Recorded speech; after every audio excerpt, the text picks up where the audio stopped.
የካቲት 28 በጎርጎሮሳውያኑ ዘመን አቆጣጠር የጀመረው የኢራን አሜሪካ ጦርነት አሁን አንድ ወር ሞልቶታል። ጦርነቱ ቅዳሜ ማለዳ የካቲት 28 ወይም በኢትዮጵያ አቆጣጠር የካቲት 21 ቀን ሲጀምር የአሜሪካ ፕሬዝዳንት ዶናልድ ትራምፕ ለኢራናውያን ዜጎች የነጻነት ጊዜያችሁ ደርሷል፣ አሜሪካ በእኔ የመንግስት ስልጣን ከጨቋኝ ብለው የጠሩት የኢራን አመራሮች አገዛዝ ሊያላቅቃችሁ ነው ሲሉም ተናግረው ነበር። ቤተሰቦቻችን በዛሬው ዝርዝር ዘገባም የኢራን አሜሪካ እስራኤል 30 ቀናት የጦርነት ወሬ እንነግራችኋለን። ባለፉት 30 ቀናት ውስጥ በኢራን አሜሪካ እስራኤል ምን ተከስቷል፣ መካከለኛው ምስራቅ እንዴት እየሄደ ነው የሚለውን በዝርዝር እንነግራችኋለን። ዜናውን ከወደዳችሁት ላይክ አድርጉ፣ ለሌሎች ተደራሽ እንድንሆንም ሼር አድርጉ። አዲስ የሆናችሁ ቤተሰቦች ሰብስክራይብ በማድረግ ቤተሰብ ይሁኑ።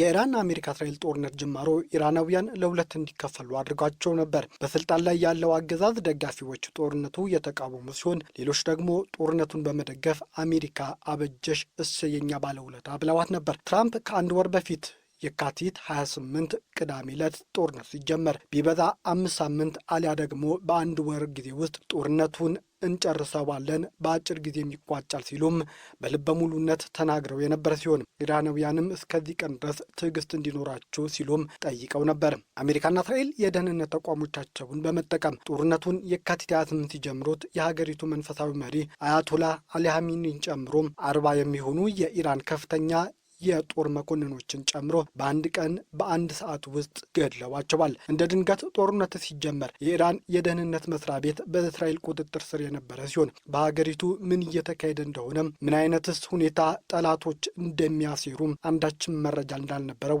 ከጦርነቱ ጅማሩ በኋላ የወጡ ዘገባዎች አሳይተዋል። ከሁሉም በላይ አስገራሚ ያደረገው ነገር ኢራን እስራኤልን እንዲሰልል ያቋቋመችው ጸረ ጽዮኒዝም የተባለው የስለላ ቡድን የእስራኤል የደህንነት ተቋሙ ሞሳድ በመጥለፍ እስከ ጦርነቱ መጀመሪያ ቀን ድረስ እየመራው እንደነበር ይፋ ተደርጓል። ኢራን የእስራኤልና አሜሪካ የአየር ድብደባን ለመቋቋም ከምታደርገው ጥረት ጎን ለጎን ለ48 ሰዓት ባልሞላ ጊዜ ውስጥ በእስራኤል ከተሞች የባላስቲክ ሚሳኤል ናዳ አውርዳለች። የሸሂድ 136 ድሮኖችን በእስራኤልና በአሜሪካ አጋሮች በሆኑ በመካከለኛው ምስራቅ ሀገራት ላይ እንደ ዱባይ፣ ኳታር፣ አረብ ኤምሬት ላይ ተደጋጋሚ ድብደባዎችን ፈጽመዋል። ጦርነቱ መጀመሪያ ላይ ወዲያው ሊያበቃ ይችላል፣ ኢራንም የአሜሪካንን ኃይል መቋቋም አትችልም የሚል እምነት በብዙዎች ዘንድ የነበረ ሲሆን ቀኑ እየገፋ ሲሄድ የኢራን ድሮኖችና ባላስቲክ ክሩዝ ሚሳኤሎች እስራኤልንና መካከለኛውን ምስራቅ እያደባዩ ሲመጡ ግን ብዙዎች ጥርጣሬ ውስጥ እንዲገቡ አድርጓቸዋል። በአጭር ይቋጫል ያሉት ጦርነትም ምናልባት ለወራት አሊያም ለዓመታት ሊረዝም እንደሚችልም ስጋት ገብቷቸዋል።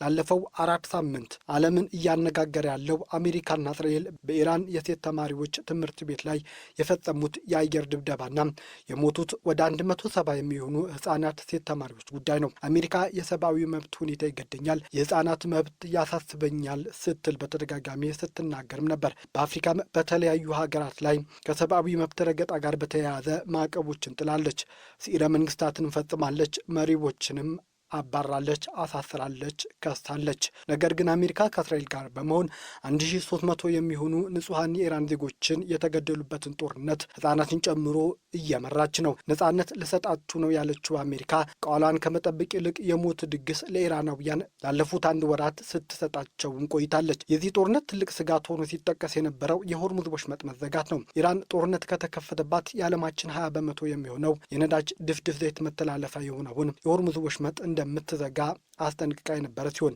በቃሏ መሰረትም ወሽመጡን በመዝጋት ዓለም በኃይል እጥረት እንድትመታ አድርጋለች። ጦርነቱ በተጀመረ የመጀመሪያው ሳምንት ብቻ 1 በርሜል ድፍድፍ ነዳጅ ከነበረበት $70 ወደ $90 ከፍ እንዲል ምክንያትም ሆኗል። ሀገራትም የነዳጅ አጠቃቀማቸውን እንዲያሻሽሉም እንደ ኢትዮጵያ ያሉ ሀገራት የነዳጅ ኮታንም ለማውጣት ተገደዋል። አንዳንድ ሀገራት የስራ ቀናትን ከ5 ቀን ወደ 4 ቀን ሲያወርዱ፣ ሌሎች ደግሞ የቤት መኪኖች 1 ቀን እያረፉም ወደ መንገድ እንዲወጡ አድርገዋል። ሁለተኛ ሳምንት ሲጀምር አሜሪካ ሰፊ የሆነ ኢራንን የማዳከም ስራ እየሰራች እንደነበር በተደጋጋሚ የገለጸችበት ወቅት ነበር። ከ85 በመቶ በላይ የኢራንን ሚሳኤል ስርዓቶችን ማዳከም፣ ከ85 በመቶ በላይ የኢራን የድሮን አቅምን ማዳከም፣ የኢራን የባህር ኃይል ጀልባዎችን ማውደምና ሌሎችም እርምጃዎችን መውሰዷን አሜሪካ በፕሬዝዳንቷና በጦር መኮንኖቿ በተደጋጋሚ ገልጻለች። ነገር ግን ዛሬም ድረስ ኢራን የባላስቲክ ሚሳኤሎቿ፣ የድሮን ቴክኖሎጂዋና የባህር ኃይሏ አልደከመም።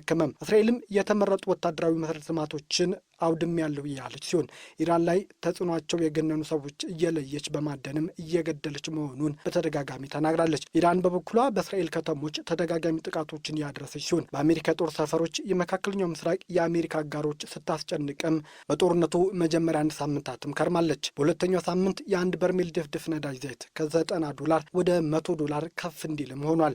በሆርሙዝ በኩል የሚያልፉ መርከቦች እንቅስቃሴ ሙሉ ለሙሉ የተከለከለ ሲሆን እንደ ስንዴም፣ በቆሎ፣ ሩዝ፣ የአፈር ማዳበሪያና ሌሎችም በዓለም ገበያ የሚቀርቡ የምርት አይነቶች እንዲስተጓጎሉም ዋጋቸውም ጣራ እንዲነካ አድርጓል። በሁለተኛ ሳምንት መጨረሻ የተሰማው ነገር አሜሪካና እስራኤል ሊሰሙት የማይፈልጉትና ጦርነቱ እንዲያነሱ ምክንያት ከሆናቸው ምክንያቶች አንዱ ነበር። እሱም የሐሚኒ ልጅ ሙጅታባ ሐሚኒ የሀገሪቱ መንፈሳዊ መሪ ሆኖ መመረጡ ነበር። አሜሪካና እስራኤል ጦርነቱ ሲጀመር የሐሚኒ አገዛዝ ሙሉ ለሙሉ ከኢራን ለማጥፋት አቅደው የተነሱበት ጉዳይ ሲሆን በሁለተኛ ሳምንት ግን የእቅዳቸው ሳይሳካ የሟቹ መሪ የአገዛዙ ኃላፊ ሆኖ ብቅ ብሏል። ጦርነቱ ሶስተኛ ሳምንት ሲይዝ ለኢራን የተሰማው ዜና ከባድም ነበር። እሱም የኢራን የደህንነት ኃላፊ አሊ ላርጃኒና የባሲጅ ሚሊሻ ኃላፊ ጎላም ሬዛ ሶሊማኒ መገደል ኢራንን አበሳጭቷል። ከዚህም ባለፈ የኢራን የኒኩሌር ጣቢያዎች በእስራኤል ተደጋጋሚ ጥቃት የተፈጸመባቸው ሲሆን የነዳጅ ጋዝ ማውጫና ማጣሪያ ስፍራዎች ላይ እስራኤል ተደጋጋሚ ጥቃቶችንም ፈጽማ ነበር። ኢራን በምላሿ የኳታር ግዙፍ የጋዝ ማጣሪያ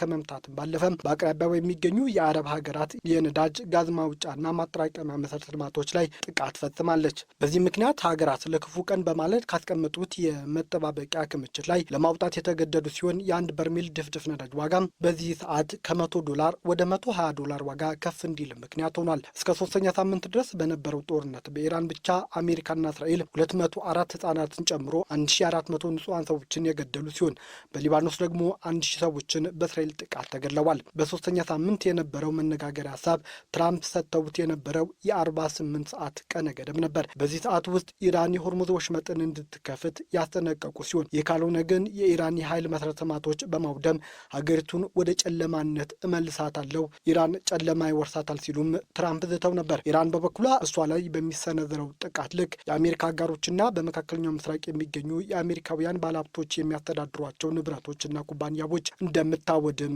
አስጠንቅቃለች። ይህ ደግሞ ለአሜሪካ አጋር ለነ ኳታር፣ አረብ ኤሚሬትስ፣ ሳውዲ አረቢያና ለሌሎችም አሜሪካ ጥቃቱን እንድታቆም እንዲያስጠነቅቋት አስገድዷቸዋል። ይህም ትራምፕ ያስቀመጡትን ቀነ ገደብ ወደ 5 ቀን እንዲራዘሙ ያስገድዳቸው ሲሆን አሁን ደግሞ ወደ 10 ቀናት እንዳራዘሙ ትራምፕ ሐሙስ ዕለት ማምሻውን ይፋ አድርገዋል። ምክንያት ብለው ያነሱት ደግሞ የኢራን ሰዎች ለምነውኛል፣ 7 ቀን እንድሰጣቸው ጠይቀውኛል፣ እኔ ቸር ስለሆንኩኝ 3 ቀናት ጨምሬላቸዋለሁ ሲሉም ትራምፕ ተናግረዋል። የኢራን ኃላፊዎች ግን ይህ የትራምፕ ሀሳብ ውድቅ በማድረግ ቅጥፈት ነው ሲሉም ተናግረዋል። አሜሪካ ሀሳቧን የቀየረችው እኛ ልንሰነዝረው የምንችለውን ከባድ ጥቃቶች ለአጋሮቿ ስለሚደርሳቸውና እነሱም አቁሚ ስላሏት ብቻ ነው ሲሉም የኢራን ባለስልጣናት አስተባብሏል። ባለፉት 2 ሳምንታት ጦርነቱን ለማስቆም ከአሜሪካ መንግስት በኩል ከኢራን ጋር ተደጋጋሚ ድርድሮች እየተደረገ መሆኑን እየተነገረ ሲሆን ለዚህም እንዲረዳ አሜሪካ 15 ነጥብ ያለው የመደራደር ሀሳብ ለኢራን መላኳን ፕሬዝዳንት ዶናልድ ትራምፕ ጨምረውም ተናግረው ነበር። አሜሪካ ለኢራን የላከችው የመደራደር ሀሳቦች ቻናል 12 የተባለው የእስራኤል ቴሌቪዥን ጣቢያ ያጋራ ሲሆን እነሱም በናታዝ፣ ኢስፋሃንና ፎርድ የሚገኙ የኒኩለር ተቋማት ስራ እንዲያቆሙና እንዲወድሙ እንዲደረጉ፣ በኢራን ውስጥ የሚከናወኑ የኒኩለር መርሃ ግብሮች ግልጽና ዓለም አቀፍ ቁጥጥር እንዲደረግባቸው፣ ኢራን በቀጠናው ያሉ ታጣቂ ቡድኖችን መርዳትና ማስታጠቅ እንድታቆም፣ የተከማቹ የኒኩለር ቁሶችን በሙሉ ማውደም፣ ኢራን የኒኩለር ጦር መሳሪያ ባለቤት ለመሆን ፈጽሞ ከዚህ በኋላ ላለመሞከር ቃል እንድትገባ፣ ምንም አይነት የኒኩለር ቁስ በኢራን ውስጥ እንዳይዳብር፣ የዳበሩትም ለዓለም አቀፍ ተቋም እንዲሰጥ፣ የሆርሙዝ ወሽመጥ ክፍት እንዲሆንና ነጻ ባህር ቀጠና እንዲሆን ማድረግ፣ የኢራን ሚሳኤል በመጠንና በሚደርሱት ርቀት ውስን እንዲሆኑና ራስን ለመከላከል ብቻ እንዲውል የሚል ይገኝበታል። የኢራን መንግስት በተደጋጋሚ ከአሜሪካ ጋር እየተካሄደ ያለ ምንም አይነት ድርድር እንደሌለም የተናገረ ሲሆን በመጨረሻም ሐሙስ አመሻሽ ዕለት ግን የአሜሪካ የመደራደር ሀሳብ በሶስተኛ ወገን በኩል እንደደረሰው ተናግሯል። ነገር ግን አሜሪካ ያቀረበችው የመደራደር ሀሳብ ኢራን ውድቅ ያደረገች ሲሆን ድርድር እውነት ከታሰበበት ጦርነቱ እንዲቆም ከተፈለገ ሊከበሩ የሚገቡ 5 ቅድመ ሁኔታዎች ይታወቅልኝ ስትል ይፋ አድርጋለች። ኢራን ያስቀመጠቻቸው 5 ቅድመ ሁኔታዎች በጠላት ግዛት የሚፈጸመው ወረራና ግድያ ሙሉ በሙሉ እንዲቆም፣ ጦርነት በድጋሚ በኢራን ላይ እንደማይከፈት የሚያረጋግጥ አስተማማኝ ሁኔታ መፍጠር፣ የተረጋገጠና በግልጽ የሚታወቅ በጦርነት ለደረሰው ጉዳትና ካሳ ከእስራኤልና አሜሪካ ለኢራን እንዲከፈል፣ በቀጠናው ባሉ ቡድኖች ማለትም በሄዝቦላና በሌሎች የኢራን አጋሮች ላይ የተከፈቱ ሁሉም ጦርነቶች እንዲቆሙ ማድረግ፣ ኢራን በሆርሙዝ ወሽመጥ ላይ ያላትን መብትና ሉዓላዊነት ዓለም አቀፍ እውቅና መስጠት የሚሉ ሀሳቦችን አቅርባለች። እነዚህ ቅድመ ሁኔታዎች በመጀመሪያ ደረጃ ጥቃት ፈጻሚዎች ሊያከብሩት ይገባል ስትልም ኢራን ባለፉት 5 ቀናት እየተናገረች ነው። አሜሪካና እስራኤል ባለፉት 1 ወራት በጋራ በመሆን በኢራን የሚሳኤል የድሮኖቹና ሌሎች የጦር መሳሪያ ማምረቻ ግንባታ ስፍራዎች ላይ ተደጋጋሚ ድብደባዎችንም ማድረጋቸው ይገልጻሉ። እነዚህ ድብደባዎች ከቀን ወደ ቀን ኢራንን ከማዳከም ይልቅ የማጥቃት አቅሟን እያበረታት መምጣቱን መረጃዎች ያሳያሉ። በተለይ ባለፉት 10 ቀናት ውስጥ ብቻ ተደጋጋሚ የክሩዝና የባላስቲክ ሚሳኤሎችን ድብደባ በእስራኤል ከተሞች ኢራን የፈጸመች ሲሆን በእስራኤል የኒኩለር የምርምር ማዕከል አቅራቢያም ጥቃት ፈጽማ የሰዎችን ሕይወትም ቀጥፋለች። ይህ ጥቃት እስራኤልን እንዳስደነገጣት የእስራኤል ጠቅላይ ሚኒስትር ቤንያሚን ኔታንያሁ አልሸሸጉም። ኢራን በእስራኤል የኒኩለር ምርምር ተቋም ላይ የፈጸመችው ጥቃት እስራኤልን እንዳስደነገጣትና ያም ሌሊት ረጅም እንደነበር ቤንያሚን ኔታንያሁ በሚዲያ ወጥተው ገልጸዋል። በእስራኤል አሜሪካ ኢራን ጦርነት በየጊዜው ከሀገራቱ የሚወጡ መረጃዎች ደምስሰናል፣ አዳክመናል፣ አሁን ጦርነቱ አልቋል የሚል ቢሆንም እስካሁን እውነታው ግን ጦርነቱ ከቀን ወደ ቀን እየከረረ አሜሪካም ዋጋ እያስከፈላት መምጣቱ ነው። በዚህ ጦርነት ምክንያት አሜሪካ በቢሊየን የሚቆጠር ዶላር ከስራለች። ውድ የሚባሉ ጦር አውሮፕላኖች ከአንድም 5 ተከስክሶባታል። በየቀኑ ለመከላከልና ለማጥቃት ስትል ወደ 1 ቢሊዮን ዶላር የሚቆጠር ወጪ አሜሪካ ታወጣለች። ከሁሉም በላይ አሳሳቢው ነገር ከሩሲያ ጋር በእጅ አዙር እየተዋጋች መሆኑ ነው። አሜሪካ እንደ መረጃዎች ከሆነ የኢራን መንግስት የሳተላይት ጠቃሚ መረጃዎችን በተለይ ስለ አሜሪካ የጦር ሰፈሮችና ስለ እስራኤል የጦር ሰፈሮችና መረጃዎች ከሩሲያ በኩል ይቀርብላታል።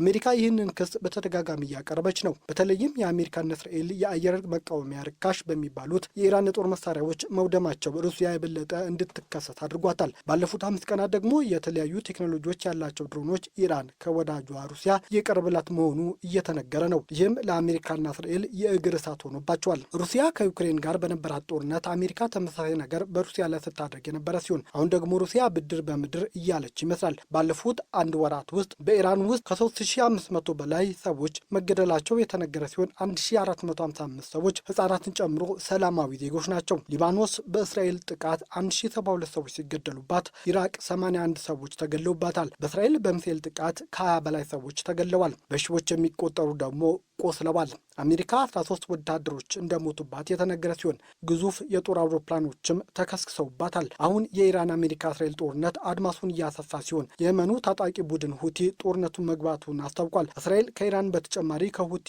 ሄዝቦላና ከፍልስጤም ነጻ አውጪ ታጣቂ ቡድኖች ጋር ለመዋጋት ከዚህ በኋላ ትገደዳለች። አርብ ዕለት እስራኤል ለ400 ሺህ ተጠባባቂ ጦር ጥሪ ያቀረበች ሲሆን ምክንያቷ ደግሞ ከፍተኛ የጦር ሰራዊት እጥረት ስለገጠማት ነው። ነገስ ምን ይፈጠራል ይሆን? በሌላ ዝርዝር ዘገባዎች ይዘን እንመለሳለን። በተለይም ሁቲ ወደ ጦርነት መግባቱም የቀይ ባህርን ጉዳይ አሳሳቢ አድርጎታል። ቀይ ባህር በሁቲ የሚታመስ ከሆነ የዓለም ንግድ እንዲታወክ፣ ዓለም በኑሮ ውድነት እንድትታወቅ ያደርጋታል። ቤተሰቦቻችን ዜናዎቻችን ከወደዳችሁት ላይክ አድርጉም፣ ለሌሎች ተደራሽ እንድንሆንም ሼር አድርጉም። አዲስ የሆናችሁ ቤተሰቦች ደግሞ ሰብስክራይብ በማድረግ ቤተሰብ ይሆኑ።